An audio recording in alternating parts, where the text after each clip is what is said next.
नहमदुहु व नुसल्ली अला रसूलिहिल करीम अम्मा बाद औज़ु बिल्लाहि मिनश शैतानिर रजीम बिस्मिल्लाहिर रहमानिर रहीम।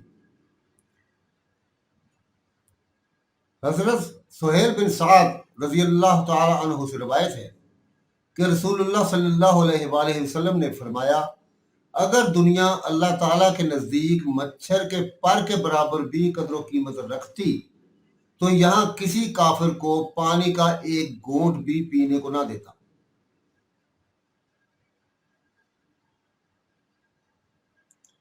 हजरत मस्तूरत बिन शद्दाद रजी अल्लाह अन्हु फरमाते हैं कि मैं इस जमात के साथ शामिल था जो हजरत सल्लल्लाहु अलैहि वसल्लम की मायत में बकरी के मरे हुए बच्चे पर ठहरी।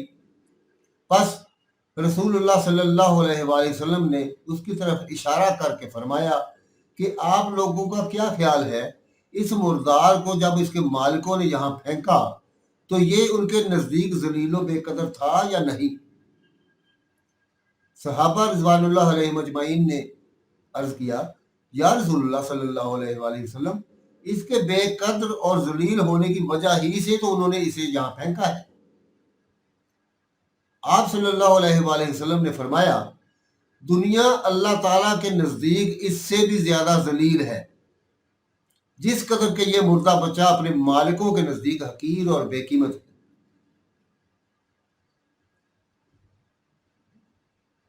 सही मुस्लिम में बरवायत जाबिर बिन अब्दुल्ला अंसारी रज़ियल्लाहु अन्हु ये वाक़या इस तरह आया है कि हज़रत सल्लल्लाहु अलैहि वसल्लम का गुज़र बकरी के कनकटे मुर्दा बच्चा पर हुआ जो गंदगी के ढेर पर पड़ा हुआ था। आप सल्लल्लाहु अलैहि वसल्लम ने सहाबा रिज़वानुल्लाह अलैहिम अजमईन से फरमाया कि तुम में कौन है जो इसको एक दिरहम में खरीदने पर तैयार हो। सहाबा रिज़वानुल्लाह अलैहिम अजमईन ने अर्ज किया, या रसूलुल्लाह सल्लल्लाहु अलैहि वसल्लम, इस मुर्दार को एक दिरहम में कौन ले सकता है। आप सल्लल्लाहु अलैहि वसल्लम ने फरमाया कि अल्लाह के नज़दीक दुनिया इससे भी ज्यादा जलील व हकीर है।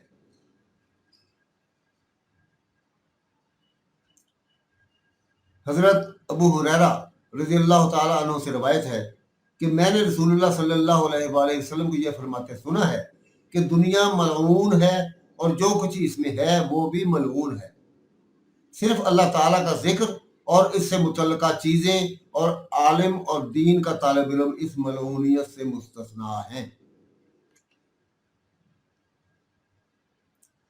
हजरत मस्तूरत बिन शद्दाद रज़ियल्लाहु अन्हु से रवायत है कि रसूलुल्लाह सल्लल्लाहु अलैहि वसल्लम ने फरमाया कि आखिरत के मुकाबले में दुनिया की मिसाल ऐसी है कि तुम में से कोई शख्स अपनी उंगली दरिया में डाले फिर देखे कि वो कितना पानी साथ लेकर वापस आती है।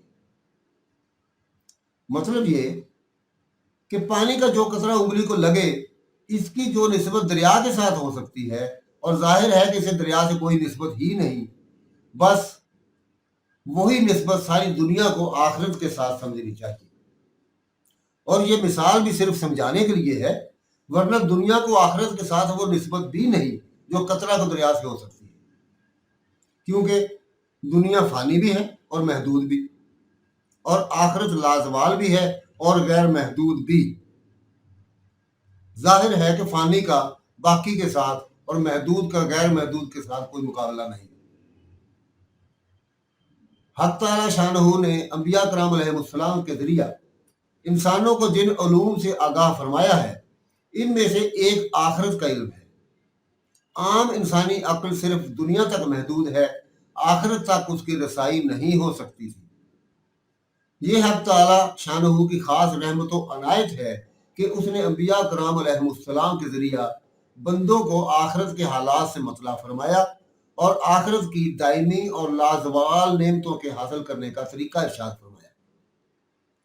जो लोग अंबिया कराम अलैहिस्सलाम की तालीम के बाद भी आखिरत से गाफिल और दुनिया में मुनहमिक हैं, उनकी मिसाल ऐसी है कि चींटी के अंडे में जो बच्चा होता है वो उसी अंडे को पूरी कायनात समझता है और उसके नजदीक आसमान और जमीन की वसअतें उसी अंडे के कतर तक महदूद होती है।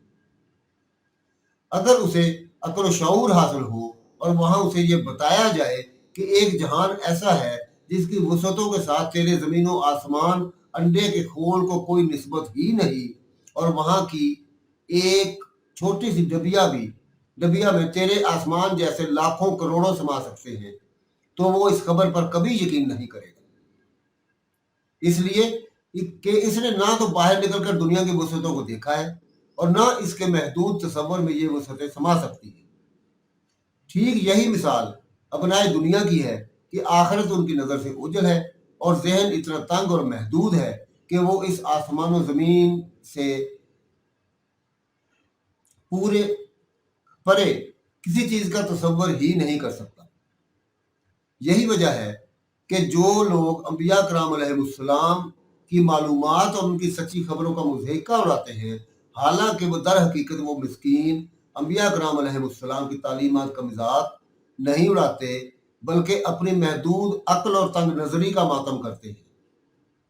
کل جب اس چیونٹی کے انڈے کا کھول ٹوٹے گا اور آخرت کا وسیع اور غیر محدود عالم آشکارا ہوگا، تو وہ اپنی ناتمام عقل پر خود نادم و شرمندہ ہوں گے۔ ان ارشادات طیبہ میں دنیا کی حقارت و ذلت اور آخرت کے مقابلے میں اس کی بے وقتی اور بے قدری کا جو نقشہ کھینچا گیا ہے، اگر یقین کی آنکھ سے دیکھا جائے اور دل کی گہرائیوں میں اتر جائے تو کوئی عاقل ایک لمحہ کے لیے بھی دنیا سے دل نہیں لگائے گا۔ دنیا کی ذلت و حقارت کے وجوہ اسباب بے شمار ہیں، ان میں سے چند کی طرف یہاں مختصر اشارہ کیا جاتا ہے۔ اول، ہم دیکھتے ہیں کہ یہ دنیا مومن و کافر، نیک و بد، صالح و فاجر، ہر ایک کے پاس موجود ہے، اور اسے ایک یہودی، ایک چوڑے چمار اور ایک قادیانی سے عقد کرنے میں بھی عار نہیں۔ اگر یہ انتہائی درجہ کی رذیل اور کمینہ نہ ہوتی تو ایسے رذیلوں سے اس کا کوئی جوڑ نہ ہوتا۔ ایک ایسی بازاری عورت جو ہر چوڑے چمار سے شب باشی کرنے کی عادی ہو، کون شریف آدمی ہوگا جو اس سے دل لگائے؟ دوم، اس رذالت و کمینگی کے ساتھ ساتھ وہ بے وفا ایسی ہے کہ آج ہے کل نہیں۔ اول تو وہ آدمی کو جیتے جی چھوڑ کر بھاگ جاتی ہے، جیسا کہ بڑھاپے میں ہم دیکھتے ہیں کہ آدمی نہ ڈنگ سے کھا سکتا ہے، نہ سو سکتا ہے، نہ چل پھر سکتا ہے، نہ دنیا کی دوسری لذات سے نفع اندوز ہو سکتا ہے، اور اگر یہ بھی نہ ہو تو خود آدمی ان ساری چیزوں کو چھوڑ چھاڑ کر بیک بینیوں دو گوش یہاں سے رخصت ہو جاتا ہے، اور دنیا کی ساری لذتیں اس سے جبراً چھین لی جاتی ہیں۔ بس ایک ایسی چیز جس پر موت کی تلوار ہر وقت لٹک رہی ہو اور جس کے چھن جانے کا کھٹکا ہر دم لگا رہا ہو، کوئی آخر اس سے دل نہیں لگا سکتا۔ ایک عارف کا قول ہے کہ اگر دنیا میں اور کوئی برائی نہ ہوتی اور بالفرض حساب و کتاب کا اندیشہ بھی نہ ہوتا، تب بھی اس کی زوال پذیر کیفیت ایسی تھی کہ کوئی عاقل اس سے دل نہ لگاتا۔ ایک اور عارف فرماتے ہیں، میں نے ایک دانا سے دنیا کا حال دریافت کیا تو فرمایا، اسے سایہ سمجھو یا ہوا یا افسانہ۔ میں نے پھر عرض کیا کہ اس شخص کے بارے میں کیا ارشاد ہے جو یہاں دل لگا بیٹھے؟ فرمایا، وہ کوئی جن بوت ہوگا یا پھر دیوانہ ہوگا۔ سوم، دنیا کی ایک قباحت یہ ہے کہ یہاں کوئی لذت بھی خالص نہیں، بلکہ ہر لذت بیسیوں آفات و مصائب میں لپٹی ہوئی ہے۔ آدمی 2 وقت کا کھانا کھاتا ہے، اسی پر غور کر لیا جائے کہ پیٹ کا دوزخ بھرنے کے لیے اسے کن مصیبتوں اور مشقتوں سے گزرنا پڑتا ہے، اور پھر کھانے کے بعد بیسیوں بیماریاں اور مصیبتیں جنم لیتی ہیں، اور اگر خدا کر کے صحیح ہضم بھی ہو گیا تو اس کا نتیجہ بول و براز جیسی گندگی کی شکل میں رونما ہوتا ہے۔ لوگ اس دنیا میں عزت و وجاہت اور مال و منال کے پیچھے دوڑتے ہیں، مگر آفات و مصائب اور پریشانیوں کے جال میں گرفتار ہو کر رہ جاتے ہیں۔ دنیا کا خاصہ یہ ہے کہ جو شخص جس قدر لذات کی جستجو کرے گا، اسی قدر آفات کا شکار ہوگا، اور جو شخص जिस कदर कनात से काम लेगा उसी कदर आसूदा और खुशहाल होगा। चारम, दुनिया की एक खासियत यह है कि यहाँ किसी का पेट नहीं भरता, बल्कि जिस कदर दुनिया समेटने की ज्यादा कोशिश करे उसी कदर उसकी भूख बढ़ती जाती है। बिल आकर इस्तिस्का के मरीज का सा हाल हो जाता है, और अगर दरिया भी हड़प कर जाए तब भी प्यास नहीं बुझती। इसलिए अक्लमंद वो है जो यहाँ बकदर कफाफ पर कनात करे और जोल बकर में मुब्तला ना हो। पंजम, दुनिया की एक खासियत यह है कि इसमें आदमी का इन्हमाक जिस कदर बढ़ता जाए उसी कदर आखिरत से गफलत बढ़ती जाती है। गोया दुनिया और आखिरत दोनों मुखालिफ सिमत में वाक़ हैं कि एक की तरफ जितना कुर्ब होगा दूसरी से उसी कदर बोझ बढ़ता जाएगा। और आखिरत चूंकि इंसान का असली वतन है और हक ताला को महबूब है, इसलिए दुनिया में इन्हमाक का नतीजा ये है कि आदमी अपने असल वतन की तैयारी से महरूम रह जाएगा। इमाम गजाली रहमतुल्लाह अलैह फरमाते हैं कि जो लोग दुनिया में मुनहमिक होकर आखिरत से गाफिल हैं, उनकी मिसाल ऐसी है कि कुछ लोग कश्ती में सवार होकर सफर कर रहे थे। कश्ती एक जजीरे के साहिल पर ठहरी, लोग अपनी जरूरियात के लिए जजीरे में उतर गए। कुछ अहमकों को वहां के सब्जाजार ऐसे पसंद आए कि इन्हीं में मगन होकर रह गए। कश्ती अपने वक्त पर छूट गई और ये रात के वक्त जजीरे के दरिंदों का लुक़मा तर बन गए। शेषम, दुनिया की एक सबसे बड़ी आफत यह है कि आदमी को यहाँ की हर चीज का हिसाब चुकाना है, इब्तदाई जिंदगी से लेकर मरने तक। पूरी जिंदगी की आमदो सरफ का हिसाब जिस शख्स के सामने हो, वो यहाँ की लज्जात समेटने के दरपे होगा या अपना बोझ ज्यादा से ज्यादा हल्का रखने की कोशिश करेगा। यहाँ आदमी ये समझता है कि जितनी दौलत किसी के पास ज्यादा हो और ऐश परस्ती और तनाम के असबाब जितने ज्यादा फराहम हो, वो उसी कदर कामयाब है। मगर कल जब हिसाब किताब के खाते खुलेंगे तब नजर आएगा कि इस दुनिया में जो लोग जितने ज्यादा हल्के फुल्के थे उसी कदर कामयाब निकले।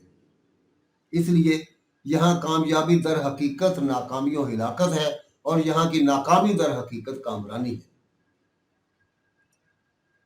यहाँ ये अर्ज कर देना भी जरूरी है कि कुरान करीम और इरशादात नबविया सल्लल्लाहु अलैहि वसल्लम में जिस दुनिया की मजम्मत फरमाई गई है, इससे वो दुनिया मुराद है जो हक ताला शानहू की ताअत व बंदगी और आखिरत की तैयारी से गाफिल कर दे। वरना दुनिया की वो चीजें जो याद इलाही और याद आखिरत में मुआवन हो, वो मजमूम नहीं बल्कि आखिरत के हसूल का जरिया होने के लिहाज से ममदूह है। और ये भी याद रहना चाहिए कि दुनिया की चीजों को अगर इस हैसियत से देखा जाए कि वो हक ताला शानहू ने अपने कमजोर बंदों की मुआश के लिए अता फरमाई है, तो उनकी हैसियत अतिया इलाही और इनाम रब्बानी की हो जाती है। इस लिहाज से वो लायक कदर और मस्तूजुब शुक्र है। अल्लाह के मकबूल बंदे यहाँ के ज़राए असबाब मुआश को इसी निगाह से देखते हैं और उन पर करीम आका का शुक्र गुजार लाते हैं, और दुनिया की ये नेमतें उनके लिए जमालो जलाले इलाही के दीदार का आईना बन जाती हैं। इसके बरक्स जो लोग हक ताला के अहकाम से गाफिल होकर दुनिया की लज्जात में मुनहमिक हो जाते हैं, उनके लिए यही नेमतें हक ताला से सरकशी और बगावत का जरिया बन जाती हैं। वो शुक्र के बजाय कुफरान नेमत का रास्ता इख्तियार कर लेते हैं। हक ताला शानहू अपनी सही मार्फत नसीब फरमाए और दुनिया की हकीकत हम पर खोल दे और यहाँ की तमाम चीज़ों को हमारे लिए अपनी मर्जियात के हसूल का जरिया बना दे। आमीन या रब्बुल आलमीन। वमा अलैना इल्लल बलाग।